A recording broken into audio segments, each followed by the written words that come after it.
गली से कुछ मुसलमानों का एक जुलूस निकलता है जो काले कपड़े पहनते हैं, नंगे पांव होते हैं और खुद को जंजीरों से मारते नजर आते हैं।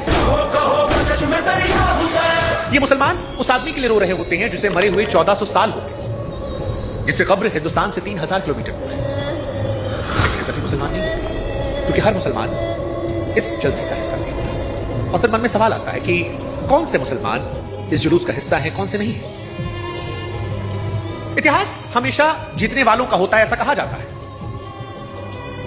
लेकिन 1400 साल पहले जिस व्यक्ति के गुजरने पर आज हिंदुस्तान समेत दुनिया के कई हिस्सों में यह जुलूस निकलता है, उसकी कहानी उस जंग की है जिसका इतिहास हारने वालों ने लिखा था। वो साल था 680, इराक का एक वीरान मैदान जहां एक तरफ 72 लोग थे और दूसरी तरफ एक पूरी सल्तनत की फौज। बीच में एक नदी जिसका पानी 3 दिन से बंद था। जंग सिर्फ एक दिन चली, शाम तक 72 के 72 लोग मार दिए गए।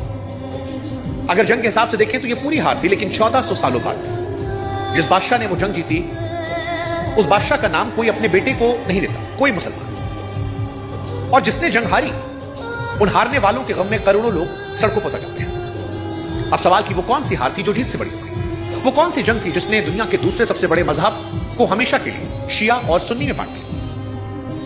और वो जो दावा आता है कि 72 लोग 1 लाख लोगों से लड़े, क्या वो सच है या इतिहास की किताबें कुछ और कहती हैं? उस जंग का वो कौन सा कमांडर था जिसने जंग की सुबह जीतने वालों का साथ छोड़ दिया और उधर आकर खड़ा हुआ जहां मौत सुनिश्चित थी? और क्या वहीं से ये नारा निकला कि जिल्लत की जिंदगी से इज्जत की मौत बेहतर?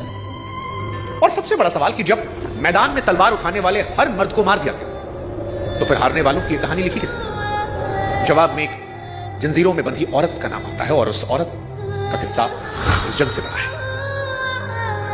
एक और रोचक हिस्सा, क्या आप जानते हैं कि उस पूरे कत्लेआम पैगंबर के पूरे खानदान के सारे मर्द मार दिए गए थे, सिर्फ एक जवान मर्द जिंदा बचा था, और जो बचा था उसे तलवार ने नहीं बचाया था, ढाल ने नहीं बचाया था, उसे बुखार ने बचाया था।